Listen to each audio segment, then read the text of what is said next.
السلام علیکم۔ جو لوگ تکلیف دے رہے ہیں، بات بات پر تانا دے رہے ہیں، تہمتیں لگا رہے ہیں، تو آپ ایک بات کو یاد رکھیں کہ وہ رب کچھ نہیں بھولتا۔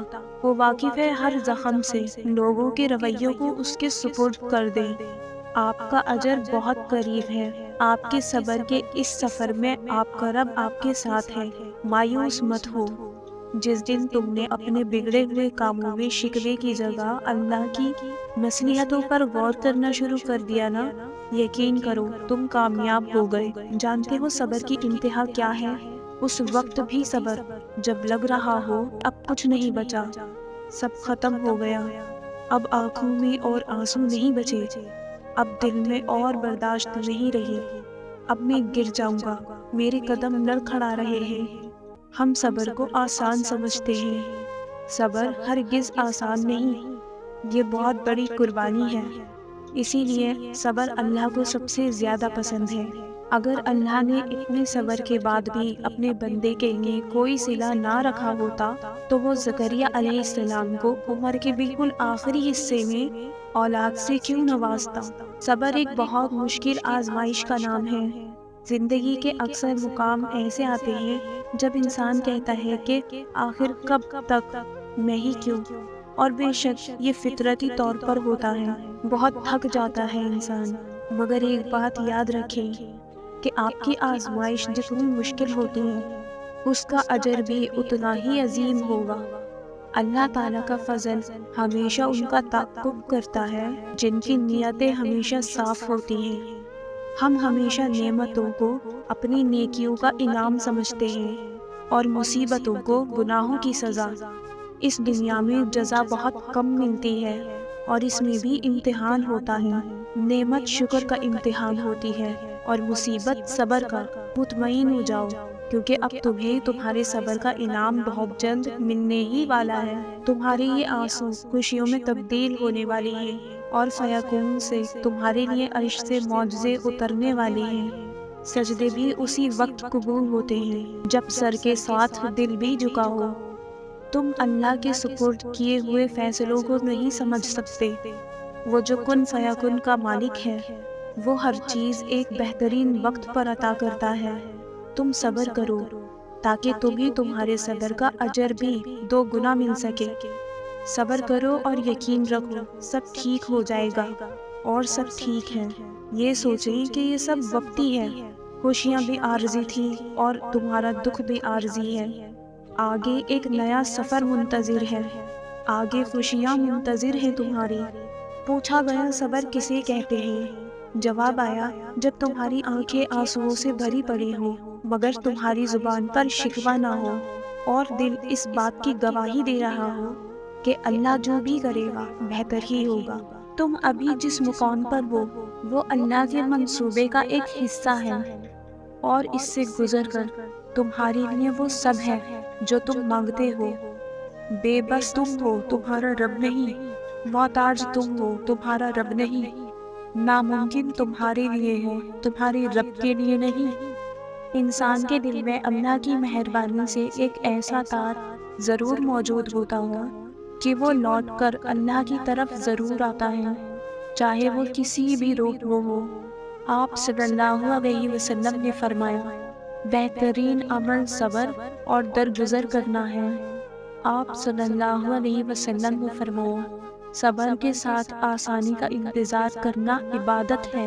جس کے دل میں تڑپ ہوتی ہے اور صبر والا ہوتا ہے، توکل والا ہوتا ہے، وہ امید نہیں چھوڑتا، وہ مسلسل یقین سے مانگتا رہتا ہے، روتا ہے پر کبھی نا امید نہیں ہوتا۔ صبر کوئی کمزوری نہیں ہوتی، یہ وہ طاقت ہے جو ہر کسی میں نہیں ہوتی۔ جب فیصلے عرش پر ہونے ہیں تو فرش والوں کی رائے اہمیت نہیں رکھتی۔ آپ نے اس پر یقین رکھنا ہے جو اللہ کہتا ہے، اور اللہ کہتا ہے کہ اس کے پاس آپ کے صبر کے بدلے بہترین اجر ہے۔ اس کے پاس وہ سب ہے جو دنیا آپ کو دینے سے انکار کرتی ہے۔ اس کی دسترس میں ہر شے موجود ہے، وہ بھی جو آپ سے کہیں کھو گیا ہے اور وہ بھی جو آپ کو کبھی ملا ہی نہیں۔ صبر مشکل ہے، بہت مشکل ہے، لیکن اس کا صلہ بے حد خوبصورت ہے۔ ابھی نہ صحیح مگر تمہاری دعاؤں کا جواب جب بھی آئے گا کن سے خالی نہیں آئے گا۔ بے شک اللہ صبر کرنے والوں کے ساتھ ہے۔ اگر آپ صبر کیے ہوئے ہو تو اللہ تعالیٰ خود قرآن پاک میں فرماتے ہیں کہ میں صبر کرنے والوں کے ساتھ ہوں۔ جب اللہ کا ساتھ پا لیا ہے تو اس کے ساتھ سے بڑھ کر اور کیا چاہیے؟ اس لیے اپنی دعاؤں کے کن ہونے تک تھوڑا صبر اور کرو، اللہ تمہارے ساتھ ہے۔ اگر انسان صابر ہو تو اس کے ساتھ کی گئی ہر زیادتی کا جواب عرش سے آتا ہے۔ جب انسان کسی پریشانی یا مصیبت میں اللہ سے شکوہ کرتا ہے تو اللہ فرماتا ہے کہ اس مصیبت کا شکوہ بھیجا ہے، یہ مصیبت تو تجھے میری طرف متوجہ کر رہی ہے۔ تمہیں شکوہ تو میری اس نعمت سے ہونا چاہیے جو تجھے مجھ سے بے نیاز کر دے۔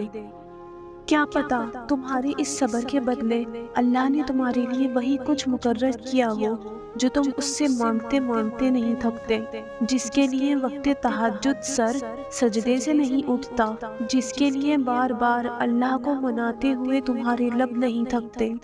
تو پھر امید رکھو کیونکہ اس صبر کا صلہ قریب ہے۔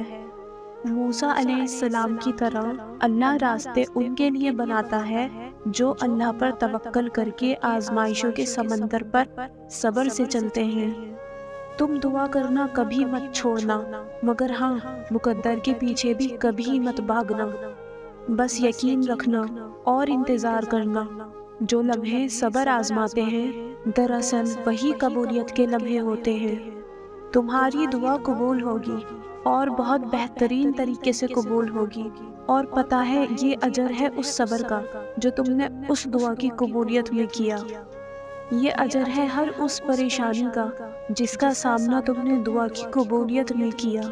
تبھی تو کہتے ہیں صبر کا پھل میٹھا ہوتا ہے۔ اس کی مصلحت اور وقت کی ترتیب نہ سمجھنے کے باوجود بھی جب تم صبر کر لیتے ہو تو وہ ساری چھپی ہوئی حقیقتیں تمہیں سمجھا دیتا ہے، اور ایک روز اس کے کن سے تمہارے صبر کا پھل تمہیں عطا کر دیا جائے گا، اور تمہارے سینے میں جلتی یہ انتظار کی آگ ٹھنڈی کر دی جائے گی۔ صبر کر لو یہ سوچ کر کہ جو ہو رہا ہے اسی میں اللہ کی مصلحت اور تمہاری بہتری ہے۔ مصیبت میں صبر اور نماز وہ دو کنجیاں ہیں جو آپ کو اللہ تعالیٰ کا ساتھ دلواتی ہیں۔ ان کے بغیر یہ ساتھ نہیں ملتا، اس لیے کوئی مصیبت آئے تو نماز میں زیادہ توجہ اور لگن ہونی چاہیے۔ مصیبت میں خاموشی کے ساتھ اللہ کی رضا پر راضی ہو کر جو کچھ موجود ہے اس پر شکر کرنا اور اللہ سے آگے اچھی امید رکھنا صحیح معنی میں صبر ہے۔ وہ پوری کر دیتا ہے ساری دل کی مرادیں۔ کبھی دیکھو تو تھوڑا سا صبر کر کے مشکل وقت میں آگے پیچھے کسی کی راہ مت دیکھیں، کوئی نہیں آنے والا۔ اللہ سے رجوع کرے، کیونکہ جہاں انسان کا حوصلہ ختم ہوتا ہے وہاں سے رحمت خداوندی شروع ہوتی ہے۔ اللہ تمہیں جلد ہی اس طلب سے آزاد کر دے گا جس کی تکلیف تمہیں کہیں چین نہیں لینے دیتی۔ تم صبر رکھو تب تک جب تک اللہ تمہیں نواز نہ دے، کیونکہ اللہ سے لگائی گئی امیدیں کبھی رائگاں نہیں جاتی۔ اس وقت آپ جتنی بھی تکلیف میں ہو یہ صرف آزمائشیں ہیں۔ آپ کا رب آپ کو آزما رہا ہے کہ میرا بندہ اس آزمائش کے وقت میں بھی میرا شکر ادا کرتا ہے یا پھر گلہ کرنے لگتا ہے کہ مجھے ہی کیوں ڈالا گیا اس مشکل میں۔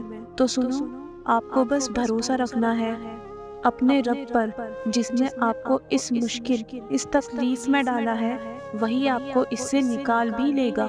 ابھی جو ہو رہا ہے وہی آپ کے حق میں بہترین ہے۔ اس کی رضا میں راضی رہیں ہر حال میں اس کا شکر ادا کرے، اور پھر ہر مشکل کے ساتھ آسانی ہے، یہ آپ کے رب نے کہہ دیا ہے، اور جو وہ کہہ دے وہ ضرور ہوتا ہے۔ یہ تمہارا یقین ہی تو ہے کہ اللہ ہر پل تمہارے ساتھ ہے۔ کہیں وہ تمہارے ڈگمگاتے قدموں کو سنبھال لے گا تو کہیں گرتے ہوئے کو تھام لے گا۔ وہ کبھی تمہیں اکیلا نہیں چھوڑے گا۔ آپ صلی اللہ علیہ وسلم نے فرمایا، آزمائش جتنی سخت ہوتی ہے اس کا بدلہ اتنا ہی بڑا ملتا ہے۔ اللہ سبحانہ و تعالیٰ جب کسی قوم سے محبت فرماتے ہیں تو ان کو آزمائش میں ڈال دیتے ہیں، پھر جو اس آزمائش پر راضی رہا یعنی صبر سے کام لیا تو اللہ تعالیٰ بھی اس سے راضی ہو جاتے ہیں، اور جو اس پر ناراض ہوا یعنی بے صبری کا مظاہرہ کیا تو اللہ بھی اس سے ناراض ہو جاتے ہیں۔